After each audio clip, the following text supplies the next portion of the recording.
Բարև ձեզ, Օրագիր Նյուզի եթերում օրակարգն է, իմ հյուրն այսօր Լուսավոր Հայաստան կուսակցության պատգամավորության թեկնածու Շուշան Ավագյանն է։ Բարև ձեզ Տիկին Ավագյան, շնորհակալ եմ, որ այստեղ եք։ Շնորհակալ եմ հրավերի համար։ Սիրով։ Տիկին Ավագյան, դուք վերջերս եք մուտք գործել քաղաքականություն եւ այս ընտրություններին մասնակցում եք Լուսավոր Հայաստան կուսակցության ցուցակով, ինչպես արդեն նշեցի, առաջին կին թեկնածում եք։ Նախ թույլ տվեք հետաքրքրվել, ինչը ձեզ ստիպեց նման որոշում կայացնել, եթե մի քիչ ժողովրդական լեզվով ասեմ, ինչը ստիպեց ձեր անցավ գլուխը դնել ցավի տակ, հաշվի առնելով այն իրողություններն ու իրականությունը, որը մենք այսօր ունենք։ Շնորհակալ եմ հարցի համար, իսկապես շատ կարևոր հարց է։ Ինձ որպես թերություն երբեմն փորձում են շեշտադրել իմ երիտասարդ լինելու հանգամանքը, բայց ես կարծում եմ, որ քաղաքականությունում եւ ընդհանուր առմամբ քաղաքական մշակույթը փոխելու տեսանկյունից շատ մեծ դերակատարում ունեն երիտասարդները եւ դրա մասին վկայեց նաեւ 2018 թվականի հեղափոխությունը կամ այլ մարդիկ այլ ձևակերպումներ են տալիս։ Իշխանափոխությունը։ Այո, իշխանափոխությունը, երբ հենց հիմնակարային մեխը երիտասարդներն էին։ Ես երկար ժամանակ է գործունեություն եմ ծավալում քաղաքացիական հասարակությունում, մասնավորապես կոռուպցիայի դեմ պայքարում, ոչ ֆորմալ կրթական ծրագրերի առաջ մղման գործում եւ ես հասկացա, որ որքան էլ այո այնտեղ է հնարավոր ազդեցություն ունենալ մարդկանց կյանքը լավարկելու տեսանկյունից, բայց դրանք համակարգային բնույթ չեն ունենում, այսինքն շատ կետային կամ կոնկրետ փոքր թիրախներին վերաբերելի հարցեր կարող ենք լուծել։ Այդ իսկ պատճառով որոշեցի, որ եթե կարող եմ ներդրում ունենալ համակարգային լուծումներ փնտրելու գործում, ապա անպայմանորեն պետք է ստանձնեմ այդ պատասխանատվությունը, որովհետև սա իսկապես մեծ պատասխանատվություն է եւ պետք է մուտք գործեմ քաղաքականություն, որտեղ հնարավոր կլինի համակարգային լուծումներ տալ շատ գլոբալ խնդիրների։ Եվ գլոբալ, երբ որ ես ասում եմ, դա նկատի ունեմ ոչ միայն այն խնդիրները, որոնք օրինակ մեր արտաքին քաղաքականության են վերաբերելի, նաև դա, բայց նաև ներքին հարցերում շատ հարցեր կարող ենք առաջ տալ, լուծել, անդրադառնալ նման երիտասարդների մասնակցությամբ եւ ես շատ կուզեի, որ իմ օրինակը ծառայեր շատ երիտասարդների համար, որպեսզի իրենք էլ ոգևորվեին այս ամեն ինչից, բարդ է, դժվար է, հանդիպում ես բազմաթիվ խոչընդոտների, թիրախավորումների, այո, բայց հնարավոր է, եթե ունես հստակ ձևավորված եւ սահմանված նպատակ։ Իսկ ինչու հենց Լուսավոր Հայաստան կուսակցության հետ որն էր ընտրության պատճառը։ Լուսավոր Հայաստան կուսակցությանը գաղափարախոսությունից ելնելով եմ միացել, դեռևս 18 թվականին, երբ հետաքրքրություն կար այլ կուսակցության նկատմամբ, մասնավորապես խոսքը գնում է քաղաքացիական պայմանագիր կուսակցության նկատմամբ, երիտասարդները շատ եւ ոչ միայն երիտասարդները, եթե ես չեմ սխալվում, հերթեր էին իրենց գրասենյակների մոտ, որպեսզի մարդիկ իրենց կուսակցության անդամ դառնան։ Դեռևս այդ ժամանակից սկսած ինձ չի հետաքրքրել հաջողություն կամ իշխանություն ձեռք բերած կուսակցությանը միանալը։ Հեշտ ճանապարհը ձերը չէր, այսպես ասած։ Այո, եւ ես առաջնորդվելով ավելի շատ լիբերալ ազատական այդ գաղափարախոսությամբ, քանի որ կարծում եմ նաև, որ մենք անդադար խոսում ենք այն հանգամանքից, որ մենք ուզում ենք Հայաստանը տանել Եվրոպա, մեր կուսակցությունը այս քարոզարշավի ընթացքում հստակ ձևակերպել է այն միտքը, որ մենք չենք ուզում ձեզ խաբել ասելով, թե մենք ձեզ տանելու ենք Եվրոպա։ Մենք ուզում ենք այն եվրոպական արժեքները, չափորոշիչները, կայունությունը, ինստիտուտների, գործառույթները, գործունեությունը, որ կա, բերել Հայաստան։ Այսինքն այդ համագործակցությունը նաև եվրոպական կազմակերպությունների եւ կուսակցությունների հետ, մասնավորապես խոսքը գնում է ԱԼԴԵ-ի ժողովրդավարության եւ ազատական դաշինքի մասին, իրենց անդամությունը ես կարծում եմ, որ մեզ համար նաև առավելություն է, որպեսզի մենք կարողանանք ներկայացնել մեր խնդիրները եվրոպական հարթակում։ Եվ հայտնի է, որ ընտրությունների նկատմամբ մեր հասարակության ամենաանտարբեր խավը հենց երիտասարդներն են, որոնց մասնակցությունը դուք կարևորում եք տարբեր օբյեկտիվ եւ սուբյեկտիվ պատճառներով։ Մի մասը օրինակ 2018 թվականի սխալ ընտրությունից է հիասթափվել եւ չի ցանկանում նորից սխալվել, մյուսները պատերազմական կորուստներից եւ այսպես շարունակ։ Որպես երիտասարդ քաղաքական գործիչ, ինչ ճանապարհներով եք նախատեսում եւ մտադիր ձեր հասակակիցների համար եւ առհասարակ երիտասարդությանը առավել հասանելի եւ լսելի լինել եւ ամենակարևորը նպաստել, որպեսզի նրանք մասնակցեն ընտրություններին, որպեսզի մենք մաքսիմալ բարձր մասնակցություն ունենանք։ Ընդհանրապես ես եւս մեկ անգամ ուզում եմ շեշտել, որ այո, երիտասարդների մասնակցությունը ընտրություններին շատ մեծ նշանակություն եւ էական ազդեցություն է ունենալու արդյունքների վրա։ Եվ ես խնդրում եմ երիտասարդներին ամենևին չարժեզրկել իրենց դերը եւ դերակատարումը այս ընտրություններին, որովհետեւ այս ընտրությունները սովորական ընտրություններ չեն, այս ընտրությունները Հայաստանի պետականության լինելիության ընտրություններ են, եւ երբ որ մեզ 5 տարին մեկ հնարավորություն են ընձեռում վերցնել մեր ձեռքը քաղաքական ուղու հետագա ընթացքը, մենք պետք է իրացնենք այդ ընտրական իրավունքը։ Ես հասկանում եմ այն մարդկանց, ովքեր չեն ուզում ակտիվ մասնակցել քաղաքականության մեջ, այսինքն իրենց ակտիվ ընտրական իրավունքը իրացնել որպես պատգամավորության թեկնածու կամ այլ պաշտոններ զբաղեցնելու տեսանկյունից, բայց ես չեմ հասկանում այն մարդկանց, ովքեր չեն ուզում իրենց пассив ընտրական իրավունքը իրացնել ընտրություններին ընտրատեղամաս գնալով։ Ճիշտ նշեցիք, կան տարբեր եւ օբյեկտիվ եւ սուբյեկտիվ պատճառներ։ Այո, մարդիկ կարող են հեշտ է մարդկանց համար սխալվելը եւ պարտադիր չէ այդ պատասխանատվությունը ամբողջովին վերցնել իրենց վրա եւ ասել, որ մենք օրինակ 18 թվականին սխալ ենք արել, ընտրել ենք այս կամ այն ուժին, հետեւաբար այս անգամ մենք չենք ուզում իրացնել կամ 21 թվականին չենք ուզում իրացնել մեզ հասանելի իրավունքը։ Ինչ ենք մենք նախատեսում անել երիտասարդների համար։ Հիմա իհարկե դարաշրջանն այնպիսին է, որ հնարավորությունները շատ լայն են, ինֆորմացիան աներևակայելի ձևով հասանելի եւ սոցիալական մեդիան բնականաբար այն հարթակն է, որի միջոցով մենք փորձում ենք նաեւ հասնել, այսպես ասած, երիտասարդների ականջներին։ Պետք է պարզ խոսել երիտասարդների հետ եւ ընդհանրապես մարդկանց հետ, հայ քաղաքացու հետ, Հայաստանի Հանրապետության քաղաքացու հետ պետք է պարզ եւ մատչելի խոսել։ Այն պոպուլիստական արտահայտությունները, ձևակերպումները, որ տարբեր քաղաքական ուժերի կամ գործիչների կողմից են հնչում, բնականաբար մեր ժողովուրդը ամեն ինչ էլ հասկանում է, ինչքան էլ միամիտ լինեն, ինչքան էլ բարձր ոչ բոլորը ունենան բարձրագույն կրթություն, բայց այնուամենայնիվ ժողովուրդը հասկանում է որտեղ է իրականությունը եւ որտեղ է սուտը։ 14-ից տարբերում են մարդիկ մեծ հաշվով։ Այո, տարբերում են եւ դա շատ լավ արտահայտվում է նաեւ իրենց հետ շփումներում առանձին։ Մենք մի քանի օր արդեն տարբեր եւ Երևանում ենք եւ մարզերում տարբեր համայնքներում ենք քարոզարշավ իրականացնում եւ այդ փոքրիկ շփումներում, այսպես ասած, որոնք ոչ երկար ժամանակային բնույթ են իրենցից ենթադրում, մենք կարողանում ենք հասկանալ, որ մարդիկ իսկապես չեն խաբվում այն արտաքին շղաշին, որը որ փորձվում է մատուցվել ընտրողին, որպեսզի դա հիմք ծառայի, օրինակ հետագայում որևէ ընտրություն կատարելու տեսանկյունից։ Պետք է խոսել պարզ, մատչելի, հասանելի եւ չտալ այնպիսի խոստումներ, որոնք աղերս չունեն իրականության հետ։ Դե դրա պակասը չունենք մեծ հաշվով, քաղաքական ուժերը յուրօրինակ մրցավազքի մեջ են մտել այս համատեքստում։ Այո։ Եվ գալով արդեն Լուսավոր Հայաստան կուսակցության մասնակցությանը, ինչ ակնկալիքներով եք մտել ընտրապայքարի մեջ եւ անձամբ ինչպես եք գնահատում ձեր ուժի անցողիկ շեմը հաղթահարելու շանսերը, քանի որ շատերը կարծում են, որ դա ձեզ մոտ չի ստացվելու, հաշվի առնելով 21 թվականի խորհրդարանական եւ 23 թվականի Երևանի ավականու ընտրությունների փորձը, որոնցում դուք ձայների մոտավորապես 1-ից 1.5% էիք ստացել եւ մտավախություններ կան, որ այս անգամ էլ ձայների փոշիացմանն եք մասնակցելու, այսպես ասած։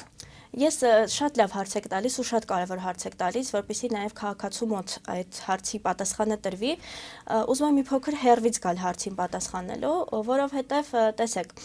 երբ որ մենք խոսում ենք 21 թվականի մասին եւ 23 թվականի նաև մասին, մենք պետք է հասկանանք, թե ինչ հայկական կոնտեքստ էր տիրում այդ ժամանակահատվածում։ Հետ պատերազմյան շրջանն էր, իսկ պատերազմին նախորդել էր COVID-ը եւ մարդկանց հոց բազմություն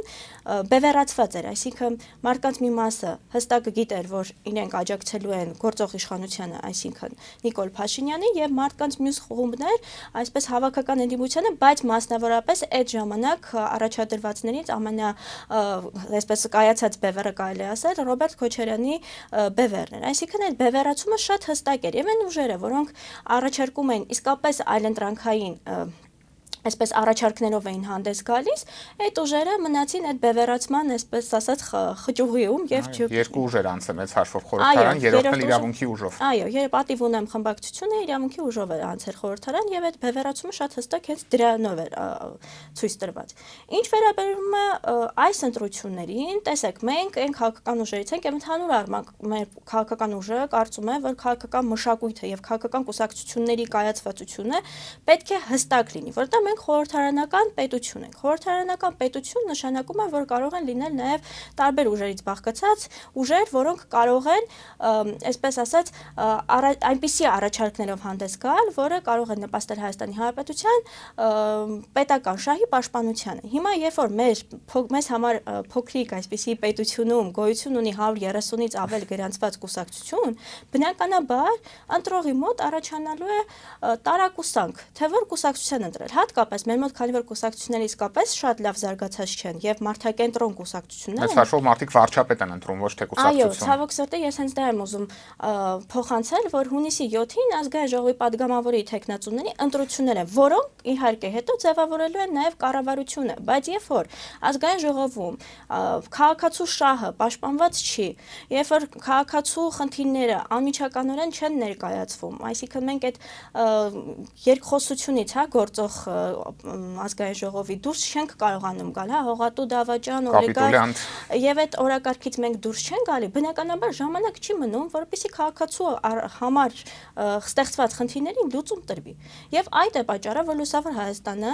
այս անգամ իհարկե դուք գիտեք, որ մենք այն ուժն էինք ի սկզբանե, որ առաջարկում էր մեկ միասնական անդիմադիր բևեռով գնալ։ Մեկ ցուցակ որպեսզի։ Բայց մեծ հաշվով դա անիրատեսական էր, հաշվի առնելով նաև սահմանադրական պահանջները եւ գիտենք իշխանության սատելիտ ուժերից որոշները գալու էին եւ մասնակցեին անգամ այդ դեպքում եւ գուցե այդ դեպքում նրանցից մեկը անցներ խորհրդարան նաև։ Դե երբ որ անդիմությունը միանար եւ բազմակի ուժեր արդեն մեկ ցուցակով լինեին, այն բոլոր աջակիցները, որոնք առանձին պետք է այդ ուժերին ձայն տային, բնականաբար արդեն մեկ ուժ էին ձայն տալու եւ համամասնության մեջ այն ուժերը, որոնք այսպես կոչված արբանյակային ուժեր են, այլ հնարավորություն չեն ունենալու այնքան ձայն հավաքեն, որ կարողանային հաղթահարել անդիմադիր ուժերի այդ հավաքական ձայներին, բայց հաշվի առնելով մի շարք հանգամանքներ, ամբիցիաներ, քաղաքական միասին գնալու ճանապարհ չտեսնելու հանգամանքը չստացվեց դա եւ բնականաբար եթե դուք նայեք եւ հետեւեք դիրքավորման այդ process-ներին եւ գործընթացներին կտեսնեք, որ Լուսավոր Հայաստանը բավականին ուշ դիրքավորվեց, սակայն մենք ինչու այնուամենայնիվ որոշեցինք մասնակցել, որովհետեւ մենք ունենք մեր էլեկտորատը եւ վերջապես պետք է սովորենք պատասխանատվություն կրել նաեւ էլեկտորատի առջեւ, ոչ թե գանք միայն ընտրությունից 5 տարի առաջ, ընտրությունից առաջ մի քանի ամիս առաջ խոսենք, որ մենք ձեզ հետ ենք, մենք կպաշտպանենք ձեր շահերը, որովհետեւ ես ուզում եմ ձեզ հստակ ասել, որ Լուսավոր Հայաստան կուսակցությունը հովհարային անջատումներ չի ունեցել։ Այս ամբողջ ընթացքում կուսակցության առաջնորդները խոսել են, բարձրաձայնել են տարբեր խնդիրներ եւ բացի բարձրաձայնելուց նաեւ ունեցել են դրանց վերաբերող լուծումներ։ Հիմա երբ որ մենք ունենք մեր էլեկտորատը, ճիշտ չի լինի մեր էլեկտորատին ասել, գիտեք ինչ կա, որտեղ մեր էլեկտորատը եթե մեզ չընտրի, պարզ է, չէ, որ չի գնալու ընտրության, ինչ որ այլ ուժի ընտրելու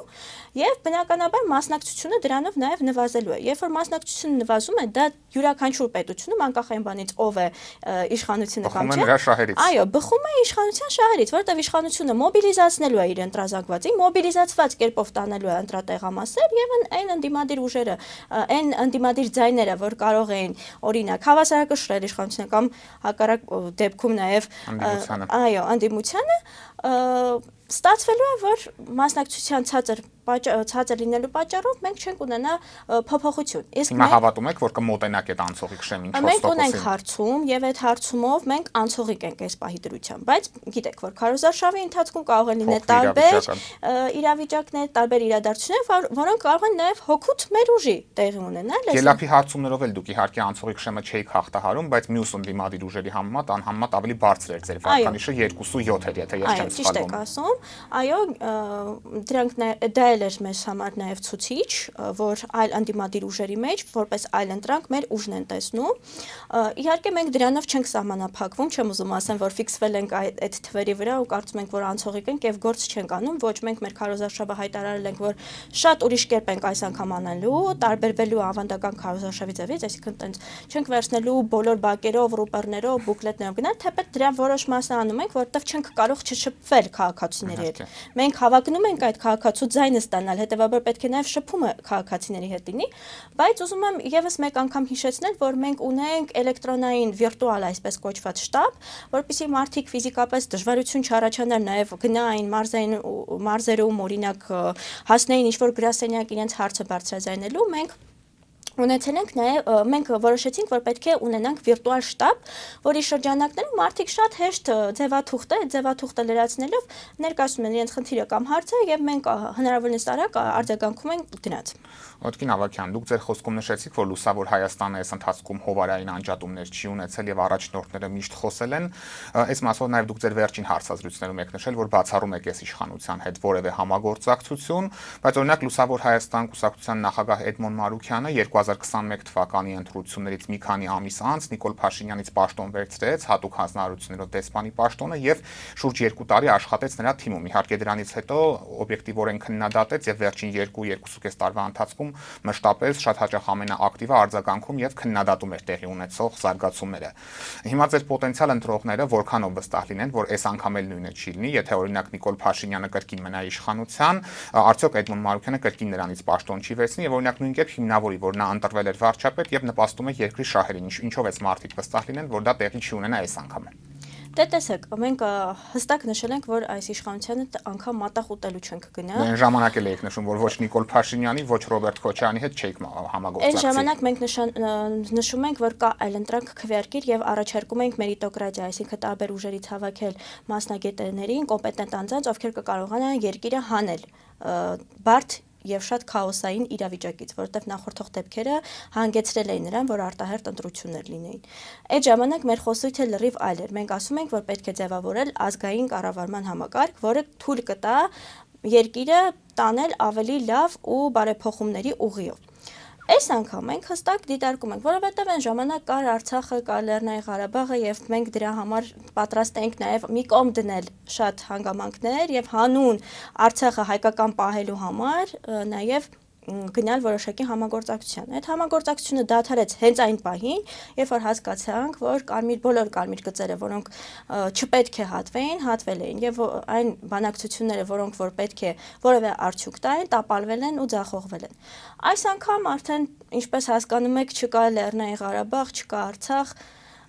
եւ համագործակցության համար էլ տեղ չկա, այսպես ասած, դրա համար մենք բացառում ենք, բայց բացի իշխանության հետ համագործակցությունից մենք նաև ուզում ենք հստակ ասել, որ չենք ուզում նախկին բարքերի վերադարձը նաև, այսինքն այս ներկայի եւ նախկինի պայքարի միջև մենք հորդորում ենք ընտրողին ընտրել Լուսավոր Հայաստան կուսակցությանը, իրենց քվեն մեզ վստահելով վստահաբար կարող եմ ասել, որ մեր թիմում հավաքվել են կոմպետենտ անձիկ, ոլորտային կոմպետենտ անձիկ, ովքեր արդեն ավելի շատ միտված կլինի իրենց գործունեությունները, որպեսզի քաղաքացու կյանքը լավարկեն բոլոր ոլորտներում։ Պարտադիր չի միայն դպրոց կառուցել եւ ասֆալտ փռել, որպեսզի քաղաքացու կյանքը լավարկվի։ Խոսքը ամենևին է դրա մասին չի, կամ պարտադիր չի կառուցել ակադեմիական քաղաք, որտեղ բովանդակությունը ըստ էության չի փոխվում։ Կամ օրինակ Աչափնյակի մետրո, որը 8 տարի չի կառուցվում, 8 տարի էլ դեռ նախատեսում են, որ կկառուցեն։ Այո։ Մեծ հաշվով։ Եվ նաև իշխանության մասով տեսակետը պարզը ընդդիմադիր ուժերի մեջ կան այնպիսիները, որոնց հետ օրինակ համագործակցությունը բացառում եք կամ գոնե ցանկալի չի լինի ձեզ համար, թե այս պահին կխուսափեք նման գնահատականներ տալուց։ Անկեղծ ասած, այս հարցը շատ հաճախ է հնչում եւ տարբեր քաղաքական ուժերի այս հարցը հնչում։ Ես քիչ առաջ մատնանշեցի, որ քարոզարշավը այնպիսի շրջան է, որ շատ բարդ է կանխատեսել, թե որ ուժերը կանցնեն պարլամենտ։ Երբ որ հստակ կլինի գործող անձանց պարլամենտում լինելու հանգամանքը, մենք արդեն կհասկանանք, թե որ ուժերի հետ ենք պատրաստ գնալ համագործակցության, միգուցե ընդհանրապես պատրաստ չենք գնալ համագործակցության, շատ դա կախված այն հանգամանքից, թե որ ուժերը կանցնեն պարլամենտ։ Եվ հարաբերակցությունից, իհարկե նաև հարաբերակցությունից է կախված, բացի այդ ես ուզում եմ հիշեցնել, որ Լուսավոր Հայաստան կուսակցությունը հենց անցավ պարլամենտ, ինքը նաև ունենալու է սեփական խմբակցությունը, եւ այդ խմբակցությունը, ինչպես այլ խմբակցություններ, անկախ իրենց չափից կամ մանդատների քանակից, նույնպես հնարավորություն ունեն առաջադրելու վարչապետի թեկնածու։ Մենք բազմիցս նշել ենք, որ այս ընտրություններին մենք չենք մասնակցում վարչապետական, այսպես ասած, մրցավազքի մեջ, որովհետև մենք կարծում ենք, որ դա պարզապես միջոց է քաղաքացուն ել ավելի շփոթեցնելու եւ հստակ ցույց չտալու են հանգամանքը, որ մենք ընտրում ենք ազգային ժողովի падգամավորների։ Եվ այս մրցավազքի զատ մենք որոշել ենք, որպեսզի ինստիտուցիոնալ կայացման տեսանկյունից խոսենք նախագահի ինստիտուտի մասին եւ ես շատ ուզում եմ ընդգծել այն հանգամանքը, որ եթե մենք ուզում ենք, որ մեր պետությունը օրգանիզմի պես ճիշտ աշխատի կամ շվեյցարական ժամի պես ճիշտ աշխատի, ապա յուրաքանչյուր ինստիտուտ պետք է կայացված լինի ոչ թե անձով պայմանավորված, այլ հենց ինստիտուտի ուժեղ լինելու հանգամանքով։ Լիազորությունների շատացումը նկատի ունեք այստեղ։ Բացի լիազորությունների շատացումից, ես հիմա իմ մտքին այսպես ասած կհակասեմ, ինչու, որովհետև այդ ինստիտուտները կայացնում են կայացած մարդիկ։ Հենց այստեղ է պարադոքսալությունը գտնում։ Դրա համար մենք առաջարկում ենք այսպես կոմպրոմիսային թեկնածու, կանխատեսելով նաև ձեր հարցը, արդյոք մենք խոսել ենք Միքայել arczepiskopos Աջապահյանի հետ, ոչ, բնականաբար չենք խոսել, դա մեր տեսլականն է, եւ մենք չենք կարող իր հետ կապի դուրս գալ, որովհետեւ գիտեք ինքը տնային կալանքի տակ է եւ այս թեմաներով ընդհանրապես չի կարող որևէ մեկնաբանություն տալ։ Այս մեր տեսլականը ունենալով որպես կոմպրոմիսային թեկնածու մենք առաջարկել ենք իր թեկնածությունը, որովհետև տեսնում ենք, որ դաշտում, ընդդիմադիր դաշտում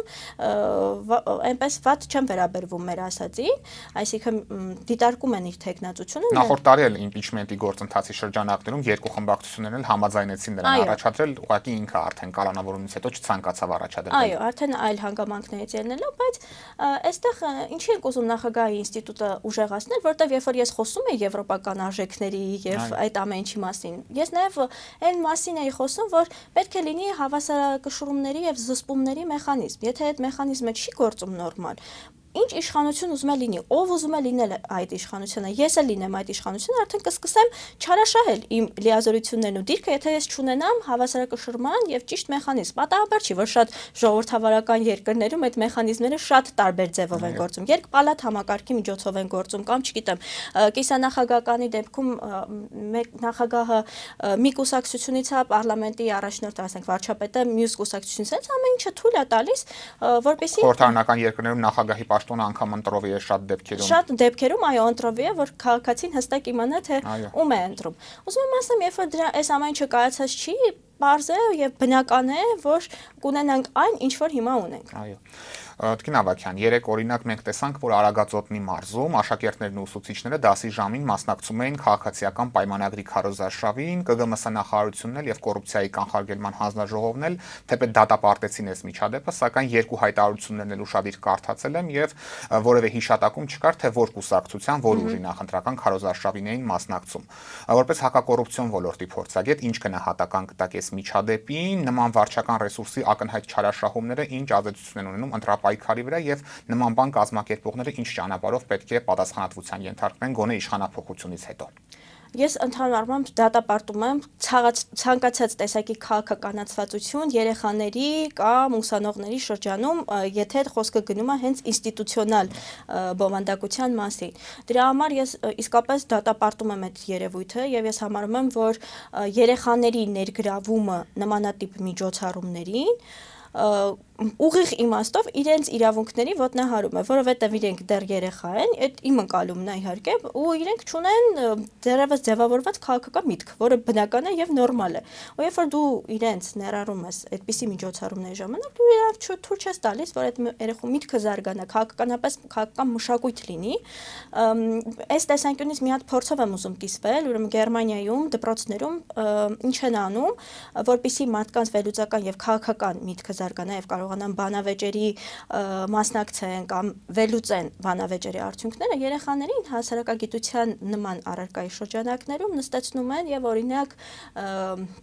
ԱՄՆ նախագահների բանավեճն են ցուցադրում եւ հենց այդ պահին յուրաքանչյուր նախադասություն ասում են դե վերլուծեք, խոսեք դրանց մասին։ Եվ այստեղ ինչու եմ սա որպես օրինակ բերում, սա նորմալ է, եթե դու դա որպես ուսումնական գործընթացի մի մաս ես կազմակերպում, բայց սա անորմալ է եւ եղկելի երևույթ է, երբ դպրոցականների ներգրավվածությունը քարոզարշավ իրականացնելու տեսանկյունից օգտագործվում է որպես միջոց կամ գործիք եւ դասի ժամին է արվում ամենադատապարտելին։ Վարչական ռեսուրսի չարաշահման դասական օրինակ է եւ վարչական ռեսուրսի չարաշահումը ասենց մի հատ մեծ հոդված է, որը պարունակում է տարբեր ուրեմն կետեր եւ նաեւ այն նրանց մասին խոսում ովքեր կարող են քարոզարշավ իրականացնել, ովքեր չեն կարող իրականացնել։ Ես օրինակ վստահ եմ, եթե նման բան օրինակ ձեր կամ որևէ այլ ընդդիմադիր ուժի քարոզարշավի ժամանակ լիներ, այս ուսուցիչները առնվազն արդեն աշխատանքից ազատված կլինեին, եթե չխոսենք քրեական հետապնդման մասին։ Միանշանակ քրեական հետապնդումներ կսկսվեին։ Ինչի մասին է խոսքը, եթե մեկ հրապարակման համար ընդդիմադիր ուժերին բերման է ենթարկում, բայց ասենք վերի դեպքերը, եթե լրագրողները չլինեին, անգամ չէ այդպիսի հանրային արձագանքի դեպքում չէր այո, կոծկվելու էր եւ չէին անդրադառնալու դրան։ Ինչի մասին է խոսքը։ Երբ որ մեկ հրապարակման համար մարդկանց կարող են դատապարտել կամ մի արտահայտության համար եւ վարչական ռեսուրսի չարաշահման դեպքում որևէ արձագանք չկա։ Ես ուզում եմ այստեղ նաեւ հրավիրել, քանի որ նաեւ քաղաքացիական հասարակության ներկայացուցիչ եմ, ես տեսել եմ, որ նաեւ անդրադարձ է եղել, շատ ողջևորվում եմ եւ խրախուսում եմ, որ նման դեպքերը իսկապես մեծ հանրային արձագանք ստանան եւ ես կարծում եմ, որ եթե դեպքի հանգամանքները պարզվեն, իհարկե ես այսպես ոտքի վրա չեմ ուզում առանց որևէ մանրամասնությունների տիրապետելու որևէ բան ասել, բայց նմանատիպ գործողությունները պետք է քրեորեն հետապնդելի արարք որակվեն։ Մենք նաև տեսնում ենք, որ իշխանությունը մեր հասարակությանը պատերազմով է շանտաժանում, բաց տեքստով հայտարարում են, որ եթե ընդդիմությունը գա իշխանության, ապա սեպտեմբերին, ամիսն էլ զարմանալիորեն գիտեն, աղետաբեր պատերազմ է լինելու մեծ կորուստներով։ Ձեր գնահատմամբ որքանով է բարոյական սեփական հասարակությանը պատերազմով սպառնալը, ընդ որում մի իշխանության օրոք, որի կառավարման շրջանում մենք պատերազմների եւ կորուստների պակաս չենք ունեցել, եւ ինչ եք կարծում, սա հանրային տրամադրությունների վրա ինչ ազդեցություն կունենա, կստիպի մարդկանց գնալ եւ ՔՊ-ի օգտին քվեարկել, թե ընդհակառակը խթանող գործոն կհանդիսանա, որ մարդիկ ամեն կերպ մերժեն եւ ձերբազատվեն այս իշխանությունից։ Ես կարծում եմ, որ այդպիսի արարքը մարդկանց վախի մեջ պահելու արարք է, այսինքն էմոցիաների վրա ազդելով իրենց ընտրատեղամաս տանելն է եւ քվե կորզելն է, որտեղ վախի մթնոլորտով անհնար է ստանալ քաղաքական ձայն այս իմաստով։ Ազդեցություն ես կարծում եմ, որ Նիկոլ Փաշինյանի ուժը ունի իր ընտրազանգվածի, այսպես ասած, առաստաղը, հա, այն կետը, որտեղից որ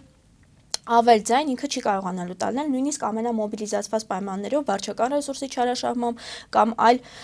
երևույթների ներգործմամբ։ Ինձ համար ավելի շատ մտահոգիչ է չկողմնորոշված քաղաքացիների ձայնը, դրանք 150-ից 200,000 մարդիկ են, ովքեր իսկապես չգիտեն, թե ում օգտին քվեարկեն,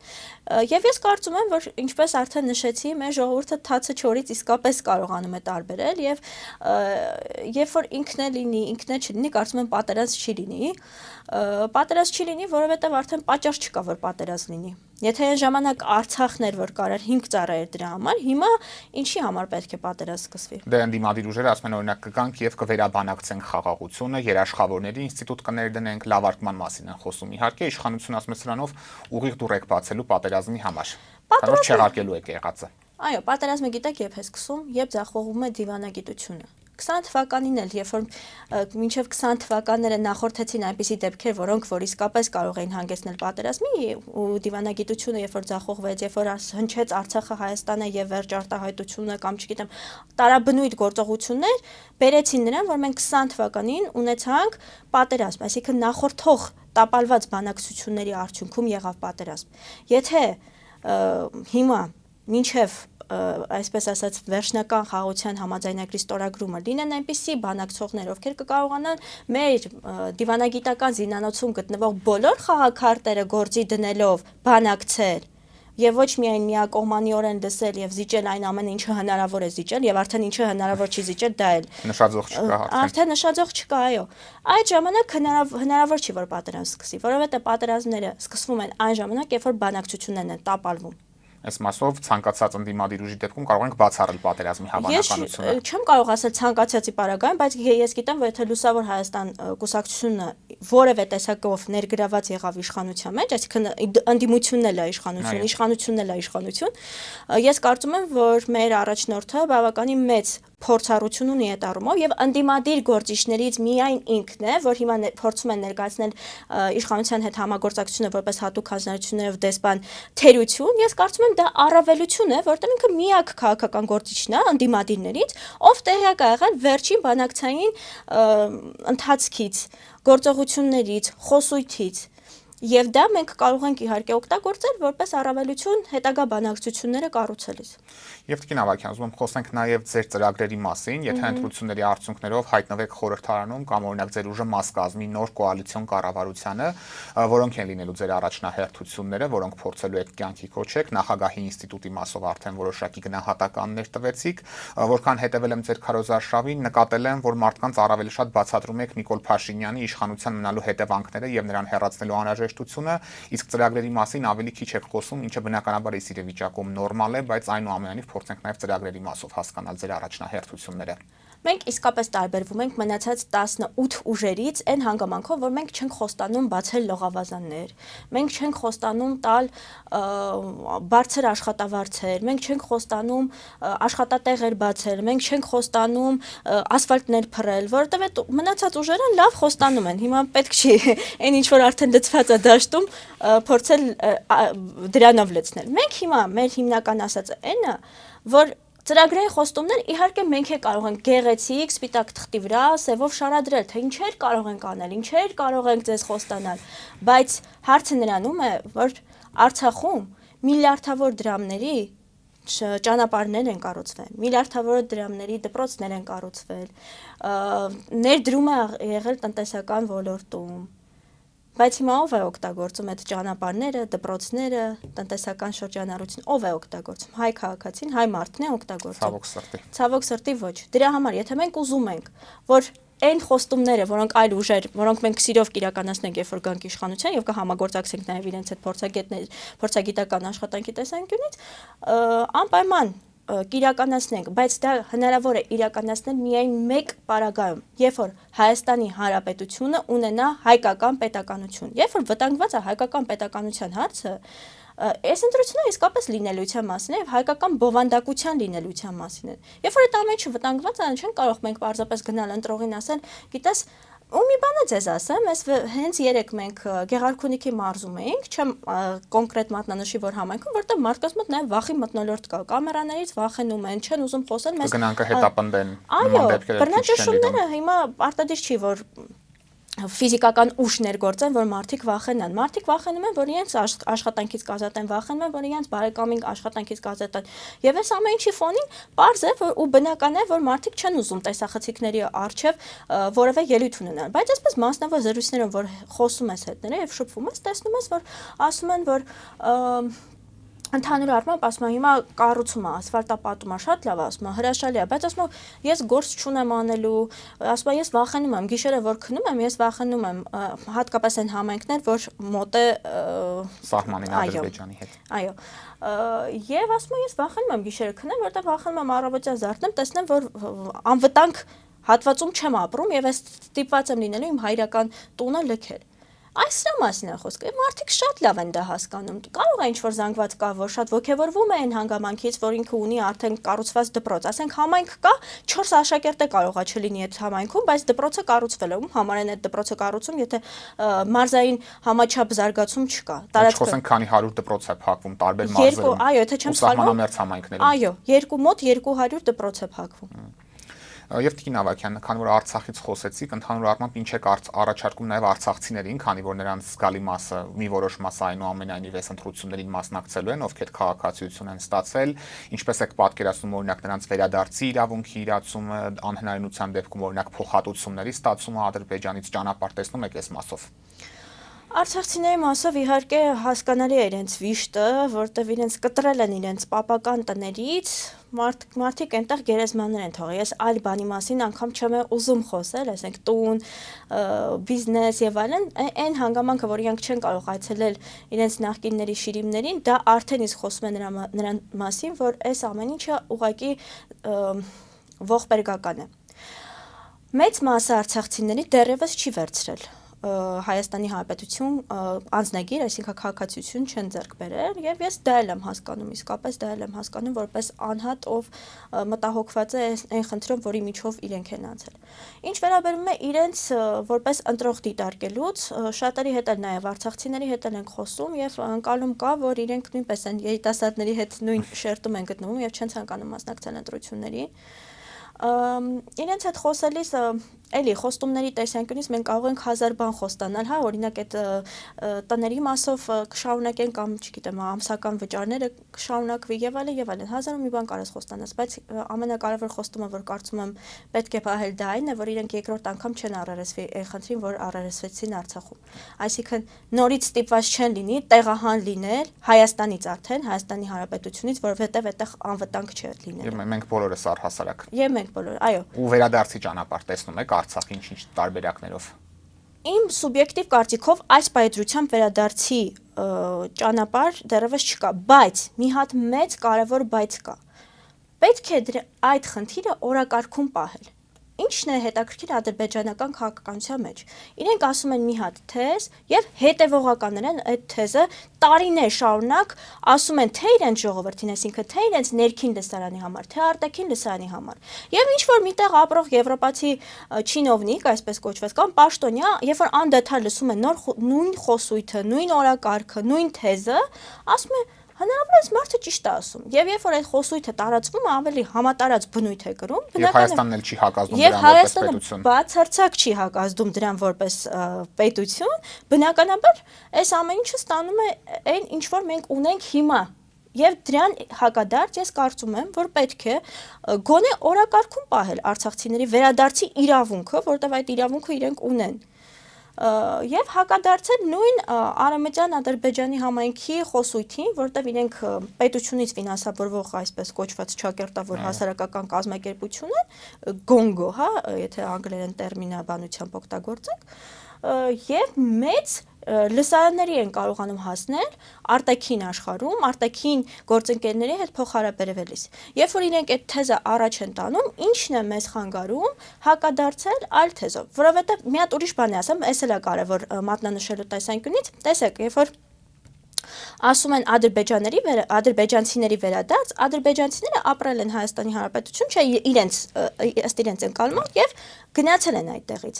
Դա եղել է Հայաստանի Հանրապետության տարածքը, ճիշտ է։ Եվ բոլորն էլ փոխհատուցում ստացել են հիմնականում իրենց գույքը վաճառել կամ փոխանակել են այնտեղի հետ։ Ես չեմ ուզում նույնականացնել այդ համայնքի ադրբեջանցիներին եւ արցախցիներին, որտեղ արցախցիները ինքնավար մարզում են ապրել խորհրդային միության տարիներին, այսինքն ինքնավար մարզ է եղել, այսինքն որ պետության մաս չի եղել, որ այդտեղից է դուրս գնացած լինեն։ Իրենք ունեն այդ իրավունքը վերադառնալու, շատ հաճախ որ հավասարեցման նշան է դնում, դա էլ է սխալ, որտեղ այդ մարդիկ նույն կարգավիճակով չեն եղել, նույն կարգավիճակով չեն լքել իրենց երկիրը։ Եթե դնում ենք, պետք է ադրբեջանահայության հետ դնենք առնվազն։ Առնվազն, հա։ Շնորհակալ եմ Տիկին Ավագյան հետաքրքիր զրույցի համար, հաջողություն եմ մաղթում ձեզ քարոզ արշավի ընթացքում։ Շնորհակալ եմ։ Օրակարգն այսօր այսպիսին էր, այն ամփոփեցինք Լուսավոր Հայաստան կուսակցության падգամավորության տեխնացու Շուշան Ավագյանի հետ։ Կհանդիպենք։